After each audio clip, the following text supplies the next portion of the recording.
Sud Midi. Merci d'être à l'écoute des programmes de Sen Radio. Vous êtes sur l'ensemble du réseau synchronisé. Bonjour, au sommaire de cette édition, arrêt annoncé de la production de pain par le regroupement des boulangers du Sénégal. Les 18 et 19 de ce mois, le ministère du Commerce convoque une réunion demain à 11h. La Fédération nationale se démarque de cette décision et l'association des consommateurs convie à cette rencontre demain. Le 12h qui s'arrête sur la campagne de commercialisation arachidière a embarqué plus de 60 points de collecte. Seuls 21 sont fonctionnels. Le manque de financement est la principale difficulté à Diourbel. L'usine de la Sonacos dépasse de loin la collecte. L'année dernière, à Kaolack, les paysans peinent à écouler leur production. Pire, la COPEOL n'a collecté aucune graine depuis le début. Conséquence, plus de 250 saisonniers sont en chômage. Le directeur général de la Sonacos rassure, plus de 145 000 tonnes collectées. La cadence est bonne selon lui pour atteindre l'objectif de 300 000 tonnes. Donc des numéros verts mis en place. Un numéro vert mis en place. Le directeur général de la Sonacos, Elhadji Ndane Diagne, sera l'invité de ce 12h.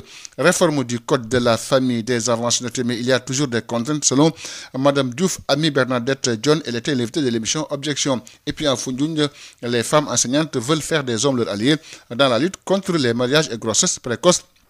Sur l'international en Mauritanie, un poste de police attaqué hier par des migrants en cours d'expulsion. Et puis en sport, pour terminer, Ligue 1 sénégalaise, la 10e journée sera bouclée ce dimanche. 3 matchs au programme. L'invité de la rédaction, la rétro de Josette Kali, boucle cette édition mise en onde par Hassan Tour. Elhadji Malick Ndiaye. Réunion au ministère du Commerce demain à 11h. Une réunion dans un contexte où le regroupement des boulangers annonce l'arrêt de la production de pain. Dans un communiqué, la Fédération des boulangers du Sénégal se démarque et reste ouverte au dialogue avec les autorités, l'association des consommateurs est également conviée à cette rencontre. Je vous le disais au sommaire de ce journal de 12h qui s'arrête sur la campagne de commercialisation arachidière à Kaolack. La campagne est morose. Les paysans peinent à écouler leurs produits et estiment que la Sonacos n'a pas les moyens d'acheter leur production. Beaucoup de saisonniers sont en chômage technique. La situation est pire à la COPEOL. Elle n'a collecté aucune graine d'arachide depuis le début de cette campagne. La direction générale a envoyé au chômage plus de 250 travailleurs saisonniers comme permanents. Aucun point de collecte officiel n'est fonctionnel à ce jour. Il lance un appel aux autorités. Correspondance depuis Kaolack, Birama Ndiaye. Cette année est la pire campagne de commercialisation de l'arachide que le monde rural n'ait jamais connue. À Dinguiraye, ils sont plus de 15 000 paysans et ouvriers dans les points de collecte à ne rien faire.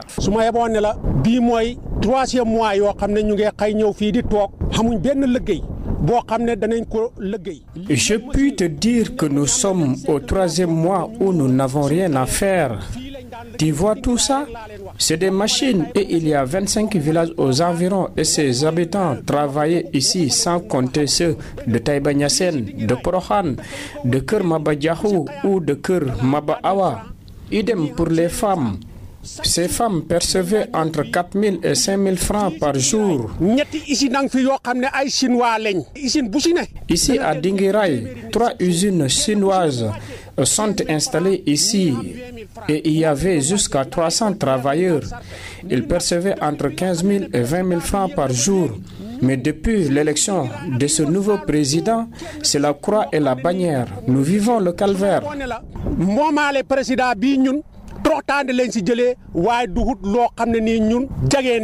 Après Dinguiraye, cap sur Ndibandiaïne, une localité abritant un grand marché hebdomadaire. Ici, c'est la déception, disent-ils.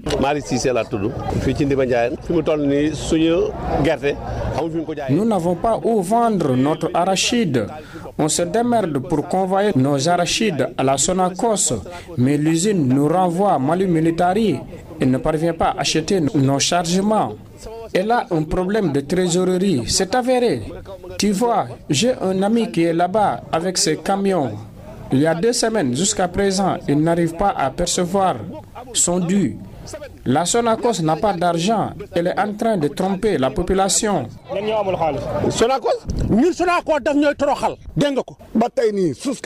Moi, je n'ai pas confiance à ce régime parce que c'est une seule personne qui décide et cette personne n'est rien d'autre que le Premier ministre. Il n'écoute personne. Plus loin encore, à Kerngatan, localité située sur la RN4, à un jet de pierre de la Gambie, pas l'ombre d'un seul acheteur. Nous interpellons le président Bassirou Diomaye Faye, ici dans notre commune, À Kerngatan, plus particulièrement dans la commune de Medina Sabah, nous n'avons vu aucun acheteur. Cette année, l'arachide devait coûter au moins 500 francs. Mais vous voyez, les 305 francs qui ont été fixés par l'État, ils ne parviennent même pas à l'acheter.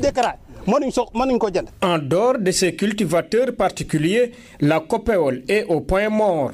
Aucune graine d'arachide n'a été récoltée cette année. Sambawan, je suis le secrétaire général de la section syndicale du syndicat national des corps gras et activités similaires du Sénégal. Voilà donc 3 mois, nous n'avons reçu aucune quantité de graines. D'autant plus que Copéol est à l'image de la Sonacos est une société à vocation saisonnière. En fait, le fonctionnement dépend de la quantité de graines collectées chaque année. Ce qui pousse à la direction générale de se débarrasser de ces saisonniers. Donc, ce qui fait que donc, cette année, comme nous n'avons collecté aucune quantité, donc la direction a décidé d'arrêter tous les saisonniers.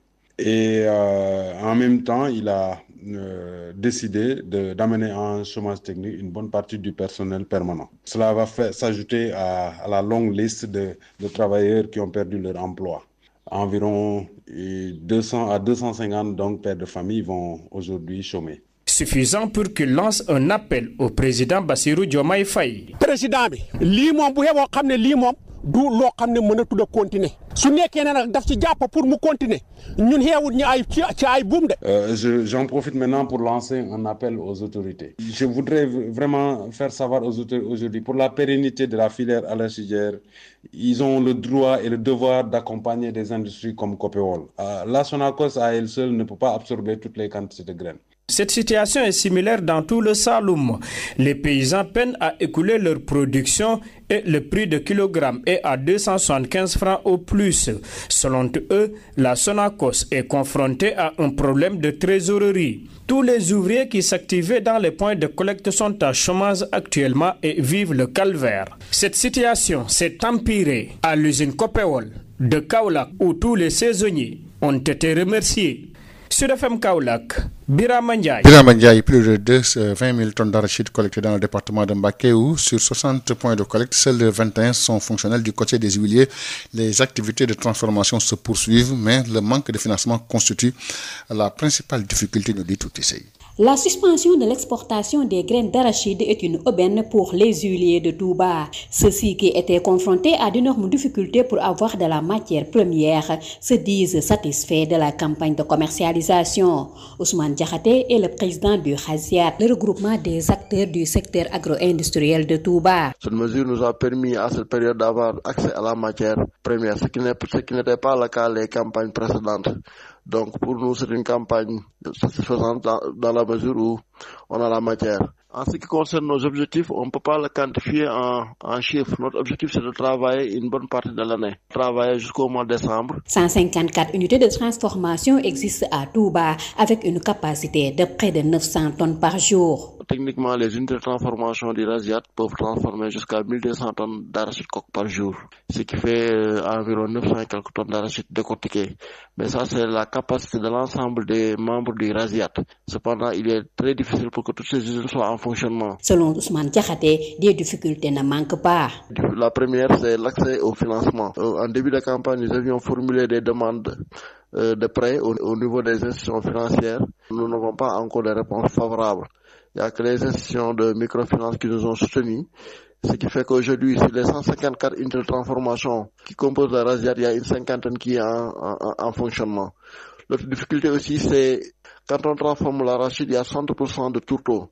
Et si on n'arrive pas à commercialiser ce tourteau, on ne peut pas continuer à travailler. La fabrication d'aliments de bétail préfère importer du tourteau de soja. Après 3 mois de commercialisation, 19 974 tonnes sont collectées dans le département de Mbacké et envoyées à la Sonacos de Diourbel. Sur 60 points de collecte, seuls 21 sont fonctionnels et les 27 opérateurs qui s'activent hors point ont collecté 8 815 tonnes. Plusieurs points de collecte ne sont pas donc fonctionnels au moment où des paysans vendent leur production dans le marché parallèle. Toutissé Mbacké sur le FM. Toutes ces campagnes de collecte de l'arachide, les jeunes de la Sonacos de Diourbel dépassent de loin la collecte de l'année dernière. Toutefois, les paysans et les opérateurs privés ne se frottent pas les mains, nous dit Adama Ndiaye. L'usine de la Sonacos de Diourbel bat le record de collecte de graines d'arachide par rapport aux autres précédentes campagnes de commercialisation. 25 719 tonnes de graines d'arachide ont été collectées à la date du vendredi contre 2 491 tonnes l'année dernière. Toutes les mesures avaient été prises pour réussir la campagne de commercialisation. Il s'agit du matériel de réception et des financements et la disponibilité des financements. Pour la Sonacos, le bilan est jugé satisfaisant. Par contre, ce n'est pas de l'avis de certains producteurs agricoles qui pensent que les graines sont toujours entre les mains des paysans. Des graines de certains opérateurs privés ne sont pas réceptionnées à cause d'un manque d'argent les obligeant à vendre leurs graines à tout bas à 375 francs de kilogramme.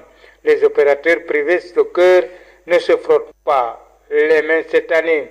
Pour eux, on les accuse à tort ou à raison que le taux d'abattement de sable se chiffre à 35% au niveau de leurs camions pour ne pas réceptionner leurs graines. La réalité, selon eux, est qu'il n'y a plus d'argent pour l'achat des graines. Diourbel, Sud FM, Adama Ndiaye. Adama Ndiaye, plus de 145 000 tonnes de graines d'arachide déjà collectées par la Sonacos. Le directeur général Lajindan Diagne estime que la cadence est bonne pour atteindre l'objectif fixé qui est de 300 000 tonnes grâce à la bonne collaboration avec les opérateurs, les producteurs. Les opérations se poursuivent. Un numéro vert mis en place pour permettre aux paysans et opérateurs de signaler s'ils rencontrent des difficultés pour reculer leur stock. Le directeur général de la Sonacos que nous écoutons, il s'appelle Lajindan Diagne. Il est joint par Babacar Samb. En effet, la campagne se poursuit. Aujourd'hui, on peut dire que pour le nord, la collecte est presque finie. Nous en sommes aux dernières graines. Pour le centre et le sud, ça se poursuit. Pour le centre, il y a un petit ralentissement parce que il y a une bonne évolution jusque-là. Et pour le sud, je pense que là, oui, c'est beaucoup plus actif. À la date d'aujourd'hui, la Sonacos a collecté légèrement plus de 145 000 tonnes, ce qui est assez satisfaisant. Et les opérations se poursuivent, de même que les paiements en même temps. Alors, je rappelle que Lajindan Diagne sera l'invité de ce 12h. Il est 12h10 sur l'ensemble des réseaux synchronisés de Sen Radio. Réforme du Code de la famille. Les attentes des femmes déclinées et jugées légales et légitimes. Le Code de la famille n'a jusqu'ici pas été touché, contrairement aux autres codes concernant la femme. Renseigne donc l'invité de l'émission Objection de ce dimanche. Madame Diouf Marie-Bernadette John déplore les contraintes tout en reconnaissant les avancées notées. Elle est avec El Hadji Bayo Marguerite. Je pense très sérieusement que ces problèmes sont intégrés dans la vision 2050 qui à long terme, parce que vous savez, comme on dit, l'État c'est une continuité. On avait déjà commencé des politiques et que en matière de promotion des droits des femmes, je pense qu'énormément de choses ont été faites, même si encore il reste beaucoup de choses, mais c'est toujours on continue, on renforce. Mais il faut dire que pour ce qui reste, c'est plutôt les dispositions qui ont un caractère social, des dispositions à caractère problématique, et c'est ça qui pourrait poser problème. Parce que plomber le processus. Vous savez pourquoi? Parce que la règle de droit ne peut pas aller plus vite que la règle sociétale. Et alors? La règle de droit ne peut pas aller plus vite que la règle sociétale, et que l'État, en réalité, avant de prendre une disposition, est obligé de prendre en compte les positions des uns et des autres. Alors, prenons l'exemple du Code de la famille, aujourd'hui qui pose problème également. À votre niveau, avez-vous analysé justement ces contraintes et quels sont vos besoins dans le cadre justement de ces réformes? Oumar, moi je pense que déjà pour le Code de la famille, il faudrait y réfléchir avec beaucoup de lucidité et énormément d'auteur. Quelles sont les attentes des femmes? Oui, c'est-à-dire que nous, on a déjà des attentes qui sont légales, qui sont légitimes. Déjà, il y a l'article 152 du Code de la famille sur la puissance maritale. Il y a l'article 153 sur le choix de la résidence. Il y a l'article 111 qui, pour le relèvement de l'âge du mariage. Il y a l'article 196 sur l'interdiction de recherche de paternité. Il y a. Mais par contre, Baye Oumar, là, je voudrais qu'on reparte un peu vers le passé pour comprendre dans quel contexte ce code a été fait. Et si vous regardez un peu l'histoire politique du Sénégal, vous allez vous rendre compte que on n'a jamais touché au code de la famille. Toutes les réformes en faveur des femmes, on a touché le code pénal, on a touché le code de la nationalité, on a touché le code des impôts, le code des collectivités territoriales, mais on n'a pas encore touché le code de la famille. Les femmes enseignantes du département de Foundiougne veulent faire des hommes leurs alliés dans la lutte contre les mariages et grossesses précoces en milieu scolaire, car les chiffres sont alarmants dans la région de Fatick qui a célébré la journée internationale des droits de la femme. Correspondance Gorsar. Le comité départemental des femmes enseignantes pour la promotion de la scolarisation des filles de Foundiougne ont fait part de leurs contraintes devant l'adjoint du sous-préfet de Djilor-Diogny lors de la célébration de la journée internationale des droits des femmes. Il s'agit des grossesses précoces en milieu scolaire car les chiffres sont alarmants pour la région de Fatick qui arrive en tête dans le rapport 2024 de l'ANSD avec 166 cas, soit un taux de 13,8%. Ces enseignantes veulent faire des hommes leurs alliés dans la lutte contre ce phénomène causé par les mariages précoces et qui gangrène le système éducatif dans ce département. À les en croire, l'éducation est un outil essentiel pour l'autonomisation des femmes. Elle exige des politiques publiques qui favorisent cette autonomisation. Madame Fatou Diengay, présidente du comité départemental de la SCOFI de Foundiougne. Nous voulons l'égalité. Ça ne se limite pas seulement aux mots. Elle doit être traduite par des actions concrètes. Que chaque fille ait droit d'apprendre, d'être protégée contre la violence et les discriminations. C'est une question de justice et de droits humains. Les hommes doivent être nos alliés, pas nos adversaires. On a des problèmes.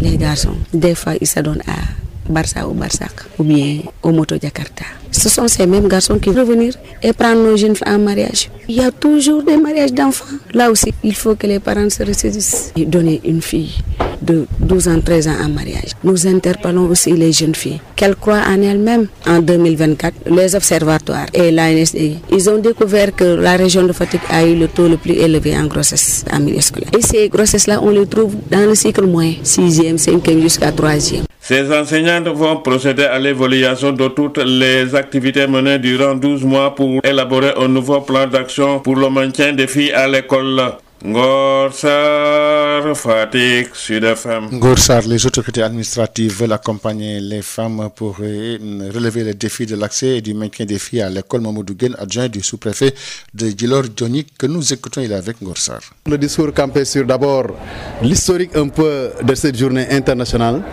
et tout le parcours qui a été réalisé par les braves femmes et les perspectives et les défis que nous devons relever pour véritablement que les femmes accèdent au droit, à l'égalité et à l'autonomie véritablement. Et quels sont ces défis? Donc d'abord, il nous faut d'abord unir nos forces, se battre pour que les femmes aient accès d'abord à l'école, les filles surtout, aient accès à l'école, pour leur maintien à l'école, mais également essayer que les droits de la femme, que les femmes accèdent aux ressources naturelles, à la santé, etc. Et déjà, heureusement que les autorités en place, avec son Excellence le Président de la République, M. Bassirou Diomaye Faye, nous a instruit donc de tout faire pour accompagner dans le programme Sénégal 2050, dans sa vision donc, pour que ces femmes-là accèdent donc à l'autonomisation et aux ressources naturelles. Parce que c'est notre sacerdoce, c'est le pourquoi nous sommes là et nous sommes prêts à les accompagner dans cette activité, dans toutes leurs activités et dans ces perspectives-là. Et puis la bonne éducation est la voie de la réussite pour l'individu et la société. C'est le thème de la conférence religieuse organisée hier par la Caisse de solidarité des enseignants de l'élémentaire de la commune de Saint-Louis, occasion saisie par l'inspecteur de l'éducation et de la formation de Saint-Louis, commune parrain de l'activité pour faire l'éloge des femmes, rappeler le rôle important qu'elles jouent dans la société. Amadou Al-Hussein Noussar a également magnifié l'élan de solidarité dont les enseignants et les élèves du moins font montre à l'endroit de leur vis-à-vis. Correspondance Yves Tendeng. Le rôle que jouent les femmes dans la société, particulièrement dans leur lieu de travail, est mis en exergue par l'inspecteur de l'éducation et de la formation de Saint-Louis Commune, Amadou Al-Ousseynou Sarr, parrain de cette conférence religieuse organisée par la Caisse de solidarité des enseignants de l'élémentaire de cette circonscription. Le message, c'est d'abord de les féliciter, parce que les femmes représentent tout pour nous, comme on le dit tous les jours. Ce sont nos mamans, ce sont nos sœurs, ce sont également nos femmes, ce sont nos sœurs. Et d'abord, avant leur position professionnelle, c'est leur position de départ, famille dans la société, par rapport au rôle extrêmement important qu'elles jouent. Particulièrement maintenant à Saint-Louis Commune, où presque au niveau de tous les ordres d'enseignement, plus ou moins les femmes sont majoritaires. Et elles jouent un rôle extrêmement important dans le système. Et au niveau des postes de responsabilité, à travers également ces ordres d'enseignement, on retrouve de très braves dames qui abattent un travail extraordinaire, avec des performances vraiment que nous magnifions. C'est dire que la femme joue un rôle extrêmement important, en tout cas dans le système de manière globale et dans l'éducation. Il se prononce également sur le sens du thème de cette conférence qui porte sur l'éducation. Le thème porte sur l'éducation par rapport au développement de la personne, mais également de la société. Et si on sait le rôle extrêmement important que l'éducation joue dans la société, avec comme conférencier Khadim Ndiaye, qui va l'aborder sous l'angle religieux. Je crois que ça va être un pan extrêmement important et qui va compléter ce que l'enseignant au quotidien est en train d'abattre. Ce que la Caisse de solidarité à l'élémentaire est en train de faire, c'est à saluer, à accompagner, et c'est un geste également qui renforce la solidarité entre enseignants. Yves Tendeng, Saint-Louis, Sud FM. Yves Tendeng, les populations du village de Beli Diallo impactées par le débordement du fleuve ont reçu des dons d'une structure qui œuvre pour le maintien des filles à l'école et à distribuer des serviettes hygiéniques réutilisables aux femmes qui vivent dans une zone sans forage ni plus ni dit. Abdourahmane Diène. L'AMFEO, l'association pour le maintien des filles à l'école, s'est rendue auprès des populations de Beli Diallo, village de la commune de Ogo fortement impacté par les débordements exceptionnels du fleuve Sénégal, pour distribuer des dons. Opa Diallo est la directrice exécutive de l'AMFEO. Ils sont dans des abris provisoires avec des enfants et des femmes qui sont vraiment dans des états de besoin et de vulnérabilité. Donc c'est pour ça que nous sommes venus apporter notre soutien en termes de serviettes hygiéniques réutilisables, de jouets d'enfants, d'habits d'enfants, de riz, de sucre. Sous une température exceptionnellement clémente pour la circonstance, l'équipe de l'AMFEO s'est déployée jusque dans cette bourgade située à quelques encablures du quartier de Nawel de Matam, une localité austère riche de 2 quarts de siècle d'existence, rappelle Seydouba. Ce village est un village qui était saisonnier au départ, mais depuis 1974 ils sont établis. Et comme le fleuve était stagnant, il n'y avait pas d'inondation. Ils ont construit. Malheureusement, l'année dernière, il y a eu cette remontée des eaux. Et tout le village a déménagé. Un mode décontracté, le sourire aux lèvres, la directrice exécutive de l'AMFEO a expliqué aux femmes, dans un langage digeste, l'importance des serviettes hygiéniques réutilisables. En termes de moyens, si on les donne aujourd'hui des serviettes hygiéniques jetables, le mois prochain, qu'est-ce qu'elles vont faire? Elles vont encore aller chercher un autre donateur, alors que ces serviettes vont pouvoir durer 2 ans. Maintenant, il reste toujours la question de l'accessibilité de l'eau, parce que c'est une question qui n'est pas évidente dans ces abris provisoires. Après le village de Beli Diallo, l'AMFEO va continuer à déployer ses ailes protectrices au-dessus des filles vivant dans les zones désœuvrées de la région de Matam. Abdourahmane Diène pour Sud FM. Abdourahmane Diène, quelques brèves sportives. On démarre par la Ligue 1 sénégalaise avec la 17e journée qui sera bouclée aujourd'hui. Agel de Rufisque contre Diamono Fatick, Linguère AS Pékin et Casasport contre HLM Dakar en match avancé. Walidan est allé battre Olsofa 2-1-0. Guédiawaye qui gagne devant Sonacos 1-0. Giraffe qui gagne en déplacement devant Dakar Sacré-Cœur 2-0. Victoire également en déplacement de Génération Foot à Tenguet 2-1 devant Tenguet FC. Gorée également qui gagne devant Wakam 1-0. Pour le compte de la Ligue 2 au programme ce dimanche, Stade de Mbour contre AS Kaffrine, Thiès FC contre Douane, Duc Ndiambour, Saloum contre Djambar. En match avancé, Bambey RSF 2-0, Amitié Snaps Excellence 2-1, Cameroun Essamay 2-0, Nyaritel Étoile Lusitana 1-0 pour Étoile Lusitana. Il est 12h25 sur l'ensemble du réseau synchronisé de Sen Radio. C'est Babacar Sam qui accueille notre invité. Il s'agit du directeur général de la Sonacos, El Hadji Ndane Diagne. Entretien. El Hadji Ndane Diagne, vous êtes le directeur général de la Sonacos. La campagne de commercialisation arachidière se poursuit. La Sonacos sur le terrain pour l'achat des graines. Alors, où en êtes-vous concernant la collecte? Bonjour Babacar, merci pour cet entretien. En effet, la campagne se poursuit. Aujourd'hui, on peut dire que pour le nord, la collecte est presque finie. Nous en sommes aux dernières graines. Pour le centre et le sud, ça se poursuit. Pour le centre, il y a un petit ralentissement parce que il y a une bonne évolution jusque-là. Et pour le sud, je pense que là, oui, c'est beaucoup plus actif. À la date d'aujourd'hui, la Sonacos a collecté légèrement plus de 145 000 tonnes, ce qui est assez satisfaisant. Et les opérations se poursuivent, de même que les paiements en même temps. Alors, doit-on parler de cadence idéale pour l'atteinte des objectifs? L'objectif de départ était de 300 000 tonnes. Mais cela dépend du stock d'arachide qui est disponible sur le terrain. Nous pensons que la cadence est bonne et nous avons une bonne collaboration aussi bien des opérateurs que des producteurs. Et jusque-là aussi, nous pensons que la campagne n'est pas encore finie et nous considérons que le volume d'arachide qui se trouve au sud est assez consistant parce que nous avons des appels de producteurs qui disent qu'ils n'ont pas encore vu leurs arachides enlevés. Et pour ces producteurs, nous avons mis en place un numéro vert pour qu'ils puissent appeler et que l'on les recense pour aller chercher l'arachide avec l'aide de nos des opérateurs qui sont nos partenaires. Et d'ici peut-être la fin de la campagne, nous y verrons plus clair sur la production totale au Sénégal. Justement, des stocks qui ne sont pas encore écoulés, des producteurs qui s'inquiètent. Peut-on savoir les régions qui sont les plus concernées? C'est principalement le sud. Il faut comprendre que la culture de l'arachide au Sénégal est organisée d'une telle façon que les récoltes démarrent au nord où ils ont des cycles courts de 90 jours. Il y a même des cycles un peu plus courts de 70 jours qu'on retrouve un peu plus au centre. Mais au sud, ils ont des cycles de 120 jours. C'est une variété qui est cultivée sur 120 jours et ils récoltent un peu plus tard que le nord.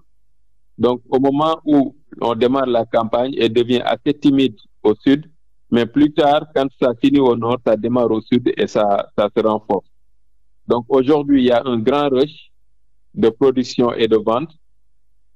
C'est ainsi que pour soulager ces populations ou bien ces producteurs et parer à ceux qui seraient tentés de leur proposer des prix en deçà du prix normal de 305 francs, qui est le prix aux producteurs, nous avons mis en place un numéro vert sur lequel ils peuvent appeler et donner les informations qu'on recueillera et coordonner l'enlèvement de ces arachides à leur niveau. Mais est-ce que cette situation ne pousse pas la Sonacos à revoir ses ambitions? Ça reste toujours le même objectif.